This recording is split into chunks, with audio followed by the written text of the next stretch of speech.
नमस्कार दोस्तों, आज मैं जो वीडियो लाया हूं ना वो बहुत ही शानदार है। हालांकि ये बहुत सारी संक्रियाएं ऐसी है जिसको आप लोग जानते होंगे, लेकिन ये वीडियो उन लोगों के लिए बहुत खास है जो गणित को सरल बनाना चाहता है। याद रखिए दोस्तों, यदि आपको गणित को सरल समझना है, गणित आपको बहुत आसानी से समझ आ जाए, इसके लिए आवश्यक है कि आपको चिन्हों की संक्रिया अच्छी तरीके से आनी चाहिए।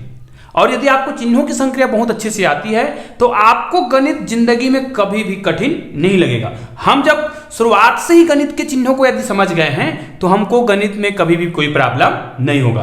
तो आइए दोस्तों, आज की वीडियो को हम प्रारंभ करते हैं और याद रखिए इसका मैं छोटा छोटा उदाहरण भी बताते जाऊंगा ताकि आपको बिल्कुल आसानी से समझ आ सके। और हाँ दोस्तों, मुझे मेरे वीडियो में रोज एक कमेंट करता है कि सर आप मेरा नाम ले दो, तो उस व्यक्ति का नाम भी आज मैं इस वीडियो में लूंगा, लेकिन कहां पे लूंगा नहीं बताऊंगा, और उससे संबंधित मैं आपको गणित भी बताऊंगा। ठीक है, तो इस वीडियो को आप लोग पूरा देखिए। और हाँ दोस्तों, यदि आपने चैनल को सब्सक्राइब नहीं किया है ना तो चैनल को सब्सक्राइब कर दीजिएगा और बेल आइकन को प्रेस कर दीजिएगा।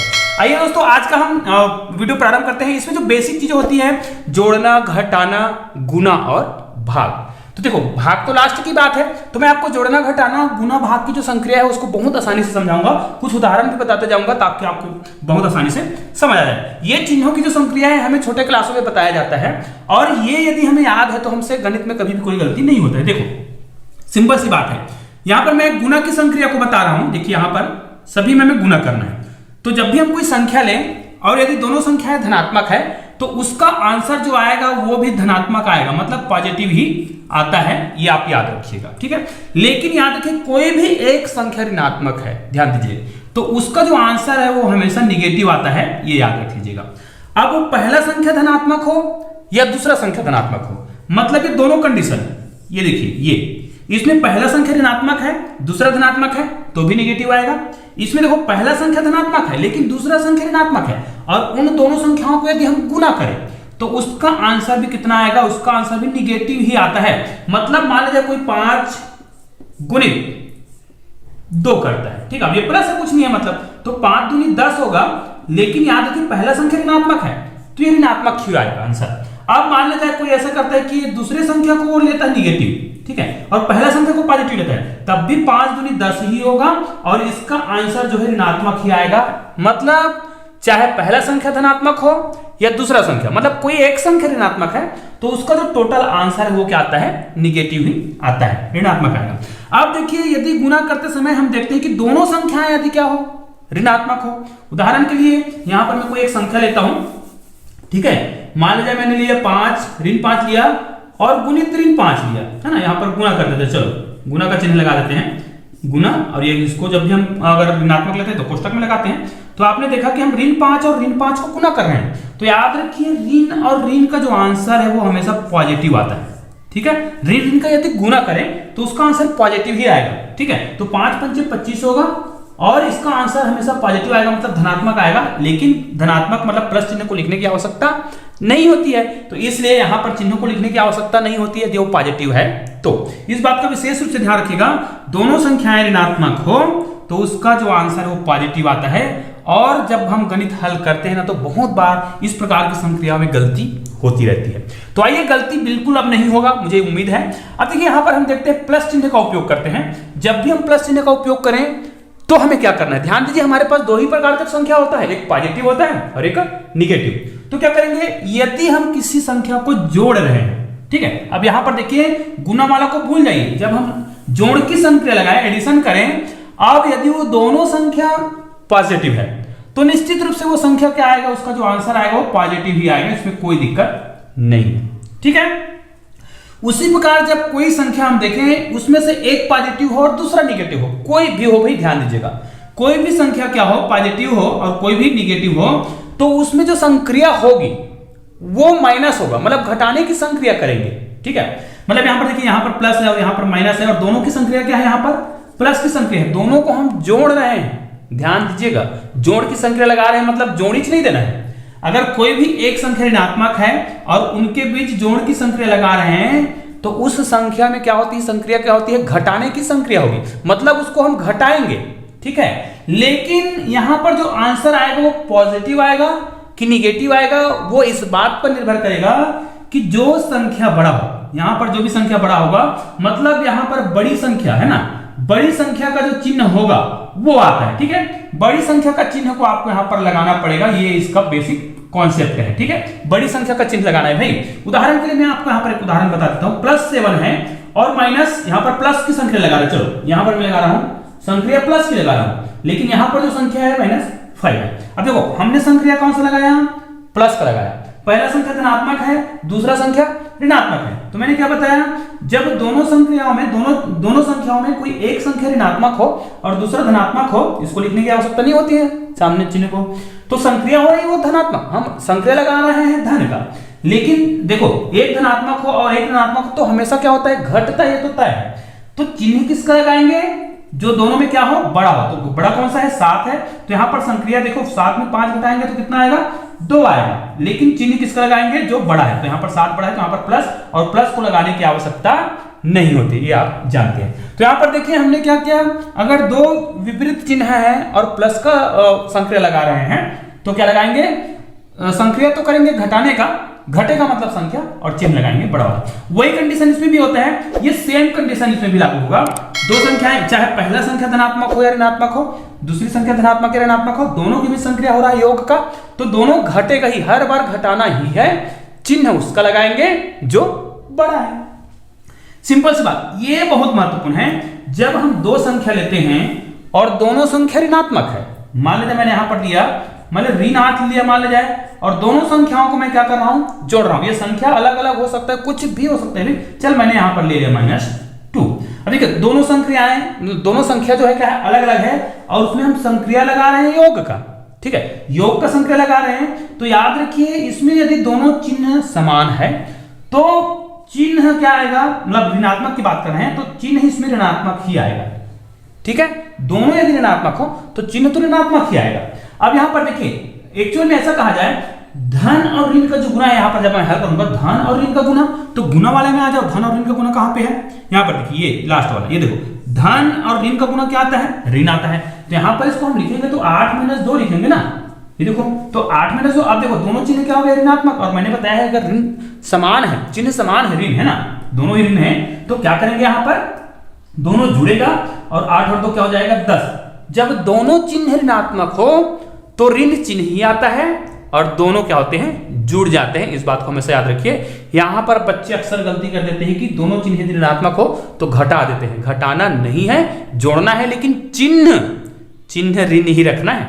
ठीक है, अब यहां पे आ जाते हैं, ये सबसे महत्वपूर्ण होता है क्योंकि आपके परीक्षा हाल में सबसे ज्यादा उपयोग यही होता है, और इसमें यदि हमने गलती किया तो समझ जाओ कि हमारा गणित गलत होने वाला है। तो इसको मैंने लिख रखा है वेरी इंपॉर्टेंट, मतलब बहुत ही महत्वपूर्ण है। ठीक है, अब यहां पर हमें क्या करना है, इसको देखिए, हमें घटाने की संक्रिया, यहां पर मैंने देखो सब में माइनस की संक्रिया लिख रखा है, बीच में मैंने जो संक्रिया लिखा है वो माइनस की है। अब इसमें भी ध्यान देना है, यदि जो संख्या हम ले रहे हैं, अब दो ही प्रकार के तो संख्या लेंगे, एक धनात्मक और एक ऋणात्मक। तो याद रखिए यदि दोनों संख्या धनात्मक है तो निश्चित रूप से यहां पर जो संक्रिया लगाएंगे वो घटेगा ही, संख्या को हम क्या करेंगे, घटाएंगे ही। लेकिन यहां पर चिन्ह क्या आएगा, ये किस बात पर निर्भर करेगा, तो ध्यान दीजिए, जब भी हम घटाने की संक्रिया करते हैं तो हमें केवल बड़ी संख्या देखना है ना, बड़ी संख्या कौन सा है और उस बड़ी संख्या में चिन्ह कौन सा है। यदि बड़ी संख्या धनात्मक है तो धनात्मक चिन्ह लगाएंगे, और बड़ी संख्या ऋणात्मक है तो ऋणात्मक चिन्ह लगाएंगे। लेकिन याद रखिए यहां पर यदि दोनों संख्या धनात्मक है और ऋण की संक्रिया लगा रहे हैं तो घटेगा, आपको क्या करना पड़ेगा, घटाना है, चिन्ह उसका लगा देंगे जो दोनों में क्या हो, बड़ा हो। समझ आ गया, बिल्कुल।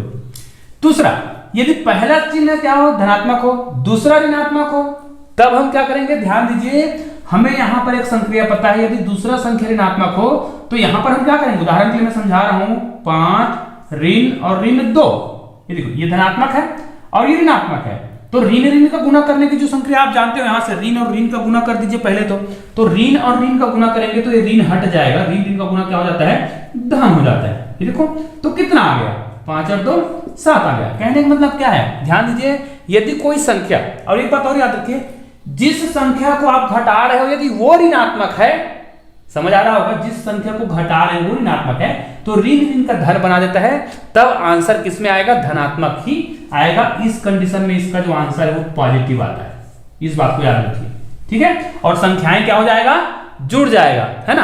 आपको हमेशा एक चीज याद रख लीजिएगा, फिर आपको सारी संख्या याद करने की आवश्यकता नहीं है, जो चिन्ह बड़ा हो उसका चिन्ह लगाते हैं, ठीक है। लेकिन इसमें तो देखो बड़ा या छोटा वाला काम ही खत्म हो गया, क्योंकि ऋण को गुणा किया धन हो गया तो 7 आ गया, तो पॉजिटिव आ जाएगा। उसी प्रकार इसमें भी आपको उसी कंडीशन का पालन करना है, उस संख्या का उपयोग करना है।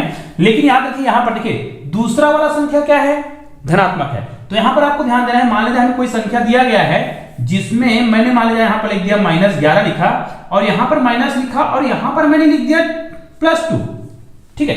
दूसरे में हमने प्लस वाला चिन्ह लिया। अब देखिए इस प्रकार की संख्या में चिन्ह क्या आएगा, ये देखिए। तो इसका मैं पर्टिकुलर ये तो नहीं बताऊंगा कि यही आपको करना है, लेकिन जब भी आप गणित हल करेंगे तो आपको नियम का पालन करते हुए करेंगे तो आपसे कोई भी गलती नहीं होगा। जैसे ऋण 11 है, आप गुणा की संख्या में जाएंगे तो ऋण और प्लस, है ना, प्लस माइनस कितना होता है, माइनस होता है, तो माइनस हो गया। तो इसका मतलब तो ये होगा कि ऋण और ऋण हमेशा जुड़ता है, याद रखिए। जोड़ने या घटाने की संख्या जब देखते हैं ना तो ऋण है दोनों तो हमेशा जुड़ेगा, तो 11 और 2 कितना हो जाएगा, यहाँ पर 13 हो जाएगा। लेकिन चूंकि दोनों का चिन्ह क्या है, ऋणात्मक है। अब ये भी कहा जाए जिनका चिन्ह बड़ा है तो ऋण ही है, लेकिन दोनों चिन्ह अगर ऋणात्मक है तो ऋणात्मक ही आंसर आता है, लेकिन उनको जोड़ना है, घटाना नहीं है। उसी प्रकार इसमें आप देख लीजिएगा लास्ट में क्या बोल रहा है, यदि दोनों संख्या ऋणात्मक है ना। अगर दोनों संख्या ऋणात्मक है तो यहां पर देखिए दोनों संख्या ऋणात्मक है तो उसमें कौन सी संख्या अपनाएंगे, तो यहां पर मैं आपको बता रहा हूं उदाहरण के माध्यम से। ये लीजिएगा, अगर दोनों संख्या मैंने यहां पर ले लिया, मान लीजिए ऋण 9 लिया और यहां पर ले लिया ऋण 5। अब दोनों संख्या ऋणात्मक है, तो दोनों संख्या ऋणात्मक है तो यहां पर कौन सा संख्या आएगा, तो आपको याद रखना है। पहले तो इनको आप हल कर लेंगे, है ना। तो ऋण ऋण का गुना क्या हो जाएगा, यहाँ पर ऋण और ऋण का गुना क्या हो जाएगा, धन हो जाएगा 5। अब यहाँ पर आएगा ऋण 9, तो ठीक है। अब इस प्रकार जब इसको आप हल करोगे तो ये बड़ा संख्या है तो यहाँ पर आएगा माइनस। अब 9 में आपको 5 घटा देना, क्या आ जाएगा 4। तो कहने का मतलब क्या है, जब भी आप घटाने की संख्या करते हैं तो आपको चिन्हों को ध्यान देना है, कौन सी संख्या बड़ी है। यदि आप घटा, इसका मतलब एक बेसिक चीज याद रखिए, जो संख्या बड़ी है उसी का चिन्ह लगेगा, और घटाने या जोड़ने की संख्या जब भी आप करें तो दो चिन्ह क्या हो, विपरीत है, एक धनात्मक और एक ऋणात्मक है, तो दोनों को आप क्या कर दीजिएगा, हमेशा घटा दीजिएगा। दोनों चिन्ह समान है तो क्या होता है, वो तो जुड़ता है, तो तय है हल करने के बाद जब आप करते हो तो यहाँ पर देखिए हमने क्या किया, दोनों चिन्ह पहले लिए तो क्या था, दोनों चिन्ह ऋणात्मक था तो हमने ऋणात्मक लिया, फिर उसको जब हल किया तो यहाँ पर आपने देखा कि ऋण का गुना धन होता है। फिर हमने देखा 9 में 5 को क्या कर दिया, हमने घटाया, क्योंकि दोनों चिन्ह यदि विपरीत हो तो घटाने के संक्रिया लगाते हैं और चिन्ह उसका लगा देंगे जो बड़ा हो। तो ये हो गया। अब आइए भाग की एक संक्रिया करते हैं और आज मैं उसका कमेंट का भी जवाब दूंगा, ठीक है। आइए दोस्तों, अब हम भाग की संक्रिया करते हैं। जी हां, भाग की संक्रिया में हमें क्या ध्यान देना है, ये सिंपल सी बात है। इसमें भी आप 4 प्रकार के नियम बना सकते हैं, नहीं तो फिर आप एक ही नियम बना लीजिए, काम चल जाएगा। बस मान लिया जाए ऊपर की संख्या क्या है, पॉजिटिव है, नीचे की संख्या क्या है, ये पॉजिटिव है, और नीचे की संख्या क्या है, निगेटिव है। कोई दिक्कत नहीं है, दोनों में से कोई भी एक संख्या क्या हो, निगेटिव हो, तो इसका जो आंसर क्या आएगा, निगेटिव ही आएगा, ठीक है। लेकिन ऊपर की संख्या माना जाए निगेटिव है, नीचे की संख्या पॉजिटिव है, तब भी इसका आंसर क्या आएगा, निगेटिव आएगा।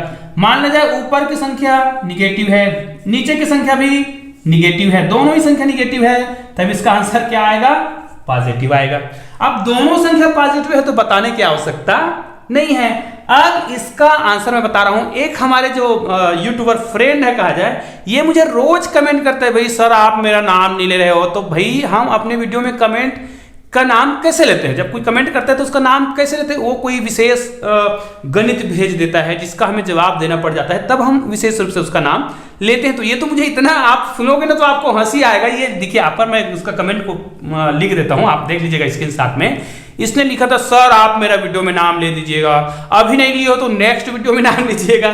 तो भाई आज मैं आपका नाम ले रहा हूं। यहाँ पर देखिए इसका नाम है अनुज अरोड़ा, और इसने मुझे एक क्वेश्चन भी भेजा है, भाई बड़ा शानदार क्वेश्चन भेजा है, क्योंकि मुझे इसका नाम लेना है। तो इसने प्रश्न भेजा है, और प्रश्न क्या भेजा है, इसने भेजा है 2 + 2 का आधा क्या होता है, 2 + 2 का आधा क्या होता है। भैया तो चलो आपको बताते हैं 2 + 2 का आधा कितना होता है। देखो ये है 2 और +2, इसका आधा कितना होगा। देखिए मैं आपको बहुत बेसिक चीज बताने वाला हूं। जरूरी नहीं है कि 2 और 2 का आधा, उसको आपको संक्रिया पता होना चाहिए। 2 और 2 को जोड़ रहे हो तो यहां पर 2 और 2 है तो इसका आधा करेंगे तो कितना होगा, 2 दूनी 4 हो जाएगा और ये 2 हो जाएगा, तब इसका आंसर तो 2 आएगा, राइट है। लेकिन अभी मैंने जो बताया यहां पर यदि एक संख्या को हमने क्या कर दिया, ऋणात्मक कर दिया, तो अब 2 और 2 का आधा, यहां पर ऋण 2 और 2 का आधा कहा जाए तब इसका आंसर कितना आएगा, तब इसका आंसर आएगा। देखो 2 और 2 तो कट गया भैया, तो यहां पर आ जाएगा 0/2 और 0/2 का मतलब 0 होता है। इस बात को हमेशा याद रखिए दोस्तों। एक चीज आपको हमेशा याद रखना चाहिए, जब भी हम किसी संख्या को, है ना, किसी भी संख्या को भाग दें किससे, 0 से, तो कई बार मैंने इसका प्रैक्टिकल किया है कि बच्चे लोग इसका आंसर नहीं दे पाते हैं। हमेशा यह बोल दिया जाता है कि किसी संख्या को हम जब 0 से भाग देते उसका आंसर 0 होगा, नहीं होता है, उल्टा है। आप लोग याद रखिए, जब आप 0 को किसी संख्या से भाग देंगे तो इसका आंसर तो 0 आएगा, ये तय है, ये राइट है। लेकिन जब आप किसी संख्या को, जैसे मैंने 5 को भाग दिया 0 से, इसका आंसर 0 नहीं होता है, क्योंकि जब आप 5 को 0 से भाग देने के लिए बैठोगे ना तो आपका पूरा पेज भर जाएगा, पूरा दुनिया का कॉपी खत्म हो जाएगा, लेकिन ये भाग नहीं जाएगा, भाग जाता ही जाएगा, जाता ही जाएगा, जाता ही जाएगा, जाता ही जाएगा। कब तक जाएगा, जिंदगी भर जाता जाएगा। तो ये भाग कब तक गया पता ही नहीं चला। इसलिए जब भी किसी संख्या को आप क्या करें, 0 से भाग दें तो इसको बोलते हैं अनंत, मतलब ये अपरिभाषित है, इन्फिनिटिव है, परिभाषित इसको हम नहीं कर सकते। तो दोस्तों आज मैंने छोटा सा वीडियो बनाया जो बहुत ही महत्वपूर्ण है चिन्ह की दृष्टि से। यदि आपको गणित को सरल समझना है तो इस वीडियो को आप अच्छे से देखिए और इस वीडियो को आप अपने दोस्तों को जरूर शेयर कीजिए और घर में अपने बच्चों को जरूर ये वीडियो दिखाइए, क्योंकि ये जो गणित है गणित को सरल बनाता है। तो दोस्तों मिलते हैं ऐसे ही बेहतरीन गणित के साथ, तब तक के लिए जय हिंद, जय भारत।